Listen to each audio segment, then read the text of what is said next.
नमस्कार, आवाज येतोय का? ओके. इथे खूप मोठा भव्य दिव्य असा राज्याभिषेकाचा सोहळा पार पडतोय आणि महाराजांनी खूप मोठी जबाबदारी माझ्यावर सोपवले. आपण इतिहासाचा अभ्यास खूप केला, खूप म्हटलं तर खरं तर चौथीच्या पुस्तकाबाहेर केलाच नाहीये. तर महाराजांनी एक जबाबदारी सोपवले की फक्त इतिहासाचा अभ्यास न करता या इतिहासाचा वापर आपण वर्तमान काळात कसा करू शकतो ते या आपल्या सगळ्या श्रीच्या सगळ्या शिलेदारांपर्यंत पोहोचवायचंय.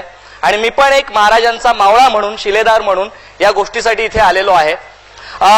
मी नेहमी विचार करायचो जेव्हा महाराजांचा राज्याभिषेक चालू असेल आणि महाराज जेव्हा त्या सिंहासनाकडे चालत असतील तेव्हा त्यांच्या मनामध्ये काय विचार असतील.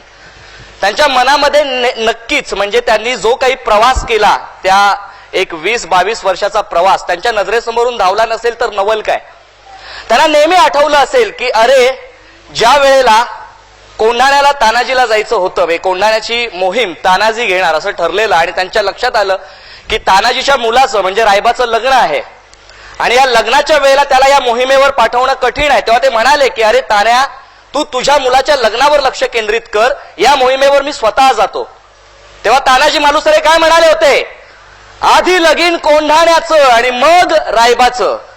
आणि मग हेच तानाजी मालुसरे फक्त 60 मावळ्यांना मोजक्या घेऊन कोंढाणा सर करतात आणि मग गड आला सिंह गेला हे सगळ्यांना परिचितच आहे.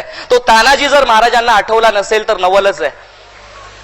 त्यानंतर बहलोल खानाला हरवून सुद्धा त्याला सोडून दिलं, माफ करून सोडून दिलं. म्हणून ज्या प्रतापराव गुजरांवर महाराज ओरडले तर ते प्रतापराव गुजर त्यांना म्हणाले की जोपर्यंत बहलोल खानाला मी घेऊन येत नाही मी माझं तुम्हाला तोंड दाखवणार नाही. आणि हे 7 जण प्रतापराव गुजर आणि आणखी 6 मावळ्यांना घेऊन ते तुटून पडले बहलोल खानावर आणि कित्येक गरिबांचा फडशा उडवला. ते प्रतापराव गुजर त्यांना आठवले नसतील तर नवल काय. त्यानंतर पुरंदर जाऊ नये म्हणून मोजक्या मावळ्यांना घेऊन ज्या मुरारबाजी देशपांडेंनी दिलेर खानाच्या सैन्यावर ते तुटून पडले आणि जवळपास 600 पठाणांचा फडशा उडवला आणि त्यांच्या कंठात बाण लागून त्यांनी प्राण सोडले, हे मुरारबाजी देशपांडे महाराजांना आठवले नसतील का. आणि त्यानंतरचे सगळ्यात महत्वाचे जे मला वाटतात जी मोठी लढाई या इतिहासातली झाली ती म्हणजे पावनखिंडीची लढाई. खूप कठीण आहे. मी महाराष्ट्रभरात 350हून अधिक सेमिनार फक्त या पावनखिंडीच्या लढाईवर घेतले. 300 लोक 5000शी लढले होते. थोडक्यात मांडणं कठीण आहे पण तुमच्या समोर मांडण्याचा प्रयत्न करतो. आपल्याला कळलं पाहिजे की हे 300 लोक 5000शी लढतात कसे आणि त्यातून आपण काय शिकू शकतो. तर ती लढाई मी तुमच्या समोर मांडतोय महाराजांच्या आदेशानुसार. तर आय होप की ही लढाई तुम्हाला काहीतरी इतिहासाच्या पलीकडचं सांगून जाईल. मी खूप खोलवर जात नाही. तुम्हाला माहित असेल की पन्हाळ्याला वेढा दिला होता सिद्धी जोहरने आणि तिथून पलायन करून महाराजांना विशालगडावर जायचं होतं. पन्हाळा ते विशालगडाचं अंतर जवळपास 65 किलोमीटर होतं. रात्री, आता घड्याळाच्या भाषेमध्ये बोलतो, प्रहर वगैरे आपल्याला कळणार नाही, रात्री 9 ते 10च्या सुमारास 600 मोजक्या लोकांना घेऊन महाराज पन्हाळ्यावरून पुढे निघाले. त्यांना जायचं होतं विशालगडाकडे. वाट सरळ नव्हती. अगदी त्या जंगलांमधून, दऱ्याखोऱ्यांमधून, काट्याकुट्यांमधून, त्या दगडधोंड्यांमधून त्यांना जायचंय. घोड्यांचा वापर करायचा नाही कारण घोडे आवाज करतात. त्यामुळे 65 किलोमीटरचं अंतर आपल्याला पायी पार पाडायचंय. हे काम खूप कठीण होतं. तरी सुद्धा हे 600 लोक ज्यांना त्या विभागाची खूप चांगली माहिती होती असे 600 निवडक योद्धे जेधे आणि बांदल यांना घेऊन महाराज बाजीप्रभू देशपांडेंसारखे सेनानी निघाले. आता 52 किलोमीटरचा प्रवास करून हे सगळे लोक सकाळी 6च्या सुमारास, 6 ते 7च्या सुमारास पावनखिंडीपर्यंत पोहोचले. आणि हेरांमार्फत त्यांच्या कानावर बातमी आली की सिद्धी जोहर बरोबर असलेला आणखी एक सरदार सिद्धी मसूद 5000चं सैन्य घेऊन तिथे येतोय. आता त्यामध्ये 2500ची घोडदळ आहे आणि 2500ची पायदळ आहे. याचा अर्थ या 5000च्या सैन्याला सामोरं जाणं, उघड्या मैदानात सामोरं जाणं कठीण होतं. आता 13 किलोमीटरचं अंतर उरलेलं, पण हा 13 किलोमीटरचा जो काही प्रदेश होता हा सगळा प्रदेश मैदानी प्रदेश होता. उघड्या मैदानामध्ये 600 लोक 5000 लोकांशी लढू शकत नाही हे विधिलिखित होतं. त्यावेळेला बाजीप्रभूंनी मोठा धाडसी निर्णय घेतला. ते महाराजांना म्हणाले, महाराज तुम्ही 300 लोकांना घेऊन पुढे व्हा, तुम्ही निघा. किती 13 किलोमीटर अंतर आपल्याला जायचंय. 13 किलोमीटर अंतर जायला 1 प्रहर म्हणजे 3 तास लागतील आणि ही आमच्यासाठी T20ची मॅच आहे. आम्ही ती खेळू. भले आम्ही दमलोय, भले थकलोय, काल आम्ही किती वाजता जेवलो आम्हाला आठवत नाहीये, आम्ही उपाशी आहोत, पण महाराज मी तुम्हाला एक वचन देतो, जोपर्यंत हा बाजी आणि हे 300 लोक खिंडीच्या समोर छातीचा पर्वत करून उभे आहेत, एकाही गनिमाला ही खिंड ओलांडून देणार नाही. महाराज तुम्ही खुशाल निघा. महाराजांना ही कल्पना तितकीशी आवडली नव्हती, तरी सुद्धा या सगळ्यांच्या विनवण्यांना शरण येऊन महाराज 300 लोकांना घेऊन पुढे निघाले आणि हे 300 लोक तिथे लढायला सज्ज झाले.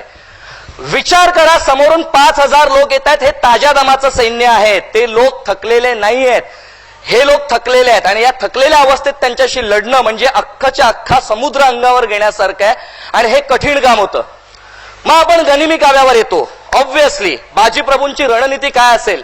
हे 300 लोक ती खिंड लढवणार आहेत 3 तासासाठी. काम सोपं नाहीये. आता ही रणनीती आखायला सुरुवात झाली. करायचं काय? 300 लोकांपैकी 100 लोक खिंडीच्या तोंडाशी उभे राहतील. कारण समोरून जरी 5000 लोक येत असतील, खिंड निवडण्याचंच कारण काय आहे तर त्या खिंडीतून 5000 लोक आरपार जाऊ शकत नाहीत. त्यांना 1-1, 2-2, 3-3 करूनच जावं लागेल. याचा अर्थ 5000चं सैन्य एकत्रित हल्ला करू शकत नाही, तितकी जागा तिथे नाहीये आणि युद्धाची नीती तशी नसते. याचा अर्थ 5000तले पहिले 1000 लोक समोरून अंगावर येणार आहेत आणि त्यांना अंगावर घेण्यासाठी खिंडीच्या तोंडाशी 100 मावळे उभे आहेत आणि त्यांच्या समोर त्यांचा म्होरक्या उभा आहे, ज्यांचं वय 45 ते 50 वर्ष, बाजीप्रभू देशपांडे. 2 हातांमध्ये 2 तलवारी, ज्यांना दांडपट्टे म्हटलं जातं. ही तलवार 6.5 किलोची, ही तलवार 6.5 किलोची. 13 किलोचं सिलेंडर उचलून लढण्यासारखं होतं.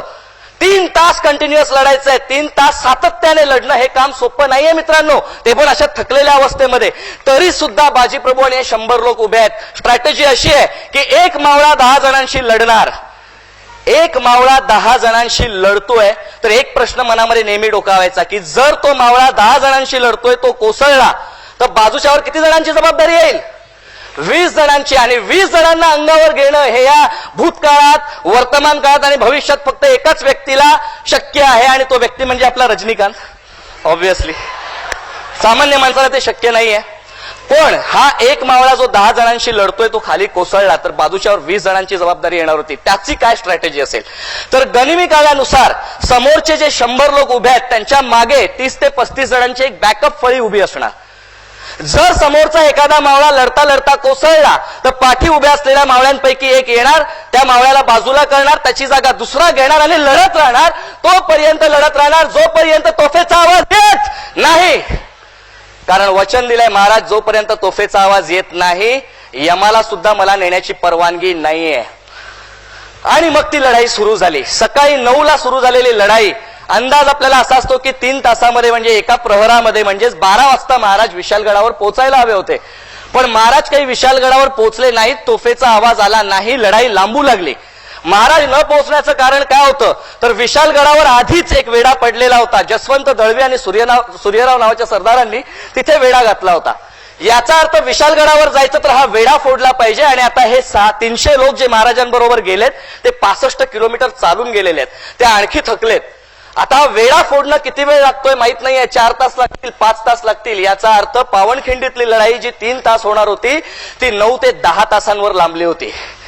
9 ते 10 तास इतक्या लोकांशी लढणं काम सोपं नाहीये. बरं, समोर 100 लोक उभे आहेत, समोरून 1000 येत आहेत. ते 1000 दमले तर त्यांच्या जागी दुसरे 1000 येतील. ते दमले तर तिसरी 1000ची फळी येईल. पण या 100 लोकांना पर्याय नाहीये, त्यांना लढायचंय. आता या परिस्थितीमध्ये जर त्या 100 जणांना कोणी ओव्हरटेक केलं आणि आतमध्ये शिरायला लागले खिंडीमध्ये तर काय स्ट्रॅटेजी असेल? तर खिंडीच्या आत 5-5 लोकांच्या आणखी तुकड्या उभ्या केलेल्या आहेत. जर कोणी चुकून खिंडीमध्ये शिरलं तर त्यांना यांना ओलांडून जावं लागेल. आणि या 5-5 लोकांच्या ज्या तुकड्या उभ्या आहेत त्यांना सपोर्ट करण्यासाठी, त्यांना सपोर्ट पुरवण्यासाठी, सहाय्य पुरवण्यासाठी त्या खिंडीच्या टोकावर वर कडेला दोन्ही बाजूला 2 तुकड्या उभ्या आहेत जे वरून दगड, धोंडे, भाले मारून त्यांना सपोर्ट करणार. आणि यदा कदाचित या सगळ्यांना ओलांडून जर कोणी आरपार गेलं तर खिंडीच्या पाठीमागे आणखी 50 ते 60 लोक उभे आहेत. याला म्हणतात चक्रव्यूह. हा चक्रव्यूह तोडून जाणं त्या 5,000 काय 10,000 लोकांना पण शक्य होणार नव्हतं त्या जागेमुळे आणि या लोकांच्या स्ट्रॅटेजीजमुळे. आणि मग युद्ध सुरू झालं. सकाळी 9ला सुरू झालेलं युद्ध 1 वाजतोय 1:30 वाजतोय, म्हणजे 1:30 प्रहर झाला तरी युद्ध थांबत नाहीये. सिद्दी मसूद वैतागला. अरे यांना थांबवायचं कसं? हे जे 300 लोकांचं वादळ या खिंडीमध्ये उठलेलं आहे, यांना ओलांडून जाणं या जन्मात आपल्याला शक्य नाहीये. काय करावं? तो खूप विचार करत होता आणि त्याच्या लक्षात आलं की या सगळ्यांचा म्होरक्या म्हणजे लीडर बाजी प्रभू आहे. 2 दांडपट्टे घेऊन तो लढतोय. जर याला आपण मारलं तर बाकीचे लोक आपोआपच पळ काढतील अशी त्याची समजूत होती. म्हणून त्याने शक्कल लढवून एक बंदूकधारी बोलवला. आता हा बंदूकधारी त्याने एका बाजूच्या टेकडीवर उभा केला. त्यावेळेला बंदुका होत्या, इंग्रज होते तर बंदुका होत्या. बऱ्याच जणांना हा प्रश्न पडतो बंदूक कुठून आली? ऑब्व्हियसली AK-47 नव्हत्या. तर तो बंदूकधारी आला, बाजूच्या टेकडीवरून त्याने नेम धरत होता. तो म्हणत होता सिद्दी मसूद वो बाजी प्रभू को खत्म कर, वो खत्म तो लढाई खत्म. आता तो बंदूकधारी त्या टेकडीवरून बघतोय वेड्यासारखा त्या 300 लोकांना लढताना. तो सिद्दी मसूद त्याला विचारतोय हुआ क्या, खत्म कर बाजी प्रभू को. तर तो बंदूकधारी त्याला म्हणतोय अरे मैं उसको मारूंगा लेकिन पहले मुझे ये तो बताओ कि इसमें बाजी प्रभू है कौन. अरे सगळेच बाजी प्रभू वाटतायत, सगळेच एखाद्या लीडर सारखे लढतायत, नेत्यासारखे लढतायत, यामध्ये बाजी प्रभू कोण आहे? आणि मग त्याने जे वर्णन केलंय बाजी प्रभूंचं, लक्षात ठेवा हे वर्णन त्या इतिहासाला दर्शवते त्या लढाईमध्ये काय झालं असेल. त्याने काय वर्णन केलं असेल? जो सबसे ज्यादा लाल हुआ है ना वो बाजी है. जो सगळ्यात जास्त लाल झालाय तो बाजी आहे. त्याच्या डोक्यापासून पायापर्यंत जखम व्हायला जागा उरलेली नाहीये. जो रक्तबंबाळ झालाय तो बाजी आहे, त्याला मार. आता त्याने बघितलं त्यांच्यामध्ये एक माणूस दानपट्टे घेऊन लढतोय जो लाल बुंद झालेला आहे, रक्ताच्या थारोळ्यामध्ये तरी लढतोय. त्याने अचूक त्याला हेरलं, नेम धरला. ती गोळी त्यांच्या बाजीप्रभूंच्या छातीमध्ये शिरली. बाजीप्रभू एका क्षणात खाली कोसळले. ते खाली कोसळले, डोळ्यासमोर अंधार आला. त्यांना कळलं की हा मृत्यू आहे. एका क्षणासाठी त्यांना तो मृत्यू दिसतोय आणि दुसऱ्या क्षणाला त्यांना आठवलं की अजून तोफांचे आवाज आलेले नाहीयेत, अजून माझे राजे गडावर पोहोचलेले नाहीयेत. मला मरण मान्य नाही, मला उठावं लागेल, लढावं लागेल. ते पुन्हा उठलं, पुन्हा लढायला लागले. एवढी गोळी लागून सुद्धा, इतक्या जखमा होऊन सुद्धा पुढचे तब्बल 1, 2 नाही 4 ते 5 तास बाजी प्रभू लढत होते. तोपर्यंत लढत होते जोपर्यंत तोफेचा आवाज येत नाही. आणि शेवटी तोफांचा आवाज आला. बाजीप्रभूंना कळलं माझे राजे गडावर पोहोचले. ज्या गोष्टीसाठी मी इथे लढत होतो ती गोष्ट संपन्न झालेली आहे. माझं आयुष्य कृतार्थ झालेलं आहे. आता मला मरण स्वीकारावंच लागेल. बाजूला इतका वेळ जो मृत्यू उभा होता त्याला ते म्हणाले असतील जा रे बाबा आता घेऊन जा. ज्या कामासाठी मी इथे उभा होतो ते काम झालंय. माझे राजे गडावर पोहोचलेले आहेत. आणि या घटनेनंतर सिद्दी मसूदचं 2,500 घोडदळ, तिथे जे कोणी शहीद झालेले मावळे होते, बाजीप्रभू होते, त्यांच्या अंगावरून गेलं. जेव्हा बाजीप्रभूंना घेण्यासाठी हे लोक आले, बाजीप्रभूंचं शरीर अखंड सापडलंच नाही. तुकडे झाले होते शरीराचे. काय म्हणायचं या वेडेपणाला? काय म्हणायचं या वेडेपणाला? आणि माणूस करूच कसं शकतो असं? सकाळी 9ला सुरू झालेलं युद्ध संध्याकाळी 6 पर्यंत चालतं आणि हे लोक लढत राहतात, कसं शक्य आहे? तर बॉस, मी विचार केला आणि मला एक गोष्ट जाणवली. आपण नेहमी जे ध्येय ठेवतो ना त्याच्या समोर असलेली कामगिरी आपली नेहमी कमी पडते.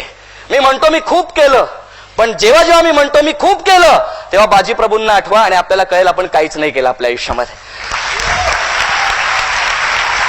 मग एक गोष्ट मी या बाजीप्रभूंकडून शिकलो, तानाजींकडून शिकलो, प्रतापराव गुजरांकडून शिकलो की तुमचं ध्येय जे आहे त्याच्या वरचढ जेव्हा तुमची कामगिरी होते तेव्हा आणि तेव्हाच तुम्ही यश प्राप्त करू शकता. आपल्या ध्येयाच्या वरचढ कामगिरी दाखवा. बरं, हे उपाशी होते, थकलेले होते, यांच्याकडे शस्त्र नव्हती समोरच्या इतकी, तरी सुद्धा ते लढले. त्यातून मी एक गोष्ट शिकलो आणि जी आपण सगळ्यांनी शिकावी की आपल्याकडे काय नाहीये याकडे लक्ष देऊन रडण्यापेक्षा जे आहे त्याचा उत्कृष्ट वापर करा आणि यश खेचून आणा. आणि जी तिसरी महत्वाची गोष्ट जी मी या लढाईमधून शिकलो आणि जी आपण प्रत्येकाने शिकावी, जोपर्यंत शेवटच्या श्वासापर्यंत लढून होत नाही हार मानू नका. कारण लढण्याचा इतिहास आमुचा, हरणे माझ्या रक्तात नाही, जोवर मैदानात उभा मी जिंकणं नियतीला शक्य नाही. तर हे असे असंख्य मावळे, असंख्य सरदार, मला असं वाटतं महाराज जेव्हा या सिंहासनाकडे चालले असतील त्यांच्या मनामध्ये एक गोष्ट असेल की या सिंहासनाचा पाया आहे ना या सगळ्या लोकांच्या बलिदानाने बनलेला आहे. आणि जेव्हा ही परिस्थिती उद्भवली, आता राज्याभिषेक पार पडणार आहे, सगळ्यात मोठा शत्रू शिवाजी महाराजांचा होता औरंगजेब. मला असं वाटतं आपल्या आयुष्यातलं सगळ्यात मोठं यश काय असेल की आपल्या शत्रूने आपलं कौतुक करावं. तर जेव्हा त्याला कळलं की शिवाजी महाराजांचा राज्याभिषेक होतोय, म्हणजे आता शिवाजी सम्राट होणार, तेव्हा त्याच्या अंगाचा तिळपापड झाला. कारण मी ज्याला पहाड का चुहा म्हणायचो, आज त्याने माझ्या सिंहासनाचे खिळे सैल करून टाकलेत, माझं सिंहासन खिळखिळ करून सोडलंय. हा औरंगजेब आपल्या शहजाद्याला आणि आपल्या सगळ्या सरदारांना सांगतोय शिवाजी काय आहे ते मी बोलणार आहे, आणि मग इथे शिवाजी महाराजांचा राज्याभिषेक पार पडणार आहे. औरंगजेब काय सांगतोय बघा. शत्रू महाराजांचं हे कौतुक करतोय म्हणजे आपण कुठल्या मातीत जन्म घेतलाय बॉस. तर औरंगजेब शिवाजी महाराजांबद्दल काय बोलतोय. यह सब फिजूल है शहजादे, चंगेज और तैमूर के खून ने कभी शिकस्त नहीं देखी, मगर आज तंजौर से लेके कंधार तक सारे हिंदुस्तान को मुगलिया सल्तनत में शामिल करने का ख्वाब देखने वाली ये महाबदौलत आज ये क्या देख रही है. शिवाजी हमारे नजरों के सामने हमारे सल्तनत की तामीर कर चुका है. हमारे लाखों के फौजों के सूबेदारों को शिकस्त देके उधेड़ के रख दिया है उसने. ये हमारे मिर्जा अमीर गुलाबराव अबू तालिब शाइस्ता खां साहब. बड़ी शर्मनाक बात है शहजादे कि शिवाजी ने इनके लाल महल पे छापे डाल के इनके छक्के छुड़ा दिए. यह तो तकदीर के बड़े सिकंदर थे कि जान बच गई, सिर्फ 3 उंगलियों पे समझौता करना पड़ा. ये सूरत के खूबसूरत इनायत का बहादुर शिवाजी जब सूरत में आया तो दुम दबा के भाग गए. ये जोधपुर के महाराजा जसवंत सिंह राठौड़ मराठों के जख्म के वार इन्होंने अपने छाती पे नहीं बल्कि अपने पीठ पे खाए. यह हबशी फौलाद खां जिसकी हथेली पे मिठाई रख के शिवाजी आगरे के कैद खाने से फरार हो गया, सभी मंसूबों को खाक में मिला दिया इसी फौलाद खां ने. लश्कर के साथ मैदान छोड़ के भागने वाले एकर तलब खां, ये रसूल बेग रोजबानी, ये मीर आतिश तरबियत खां, खाजा बहादुर का कुकलताश, बूंदी नरेश भाव सिंहाड़ा, ये रणमस्त खां, ये केसर से सैयद मुनव्वर खां, तमाम राजपूत बुंदेल पठान अफगानी तुर्क, इन सबको शिवाजी ने शिकस्त दी. एक बात कहूं शहजादे, शायद आप कभी समझ ही नहीं पाओगे, लेकिन औरत गाना नाच शराब शिवाजी को कभी मालूम ही नहीं. शिवाजी ने मजबूत किले बनाए, मजबूत जमीर के लोग तैयार किए. हिंदुस्तान की हर एक चीज हम खरीद सकते हैं, लेकिन मराठों ने कभी अपने आप को बिकने नहीं दिया. हमने लाखों की जहांगीरों की लालच दिखाई, लेकिन जाबाज मराठों ने उस पर थूक दिया. मराठे रुकते नहीं, थकते नहीं, मराठे झुकते नहीं, मराठे बिकते नहीं. हाँ, शिवाजी मगरूर है, दगाबाज है, लेकिन उसका चाल चलन दूध की तरह साफ और बुलंद मीनार की तरह उसकी सिर उठाई आसमान को छू रही है, इसमें कोई शक नहीं शहजादे. हम खुशनसीब बड़े कि हमें दुश्मन मिला, वो भी शिवा जैसा. Thank you so much. आणि राज्याभिषेक सोहळा आपण सगळ्यांनी अनुभवूया. Thank you, thank you, thanks a lot.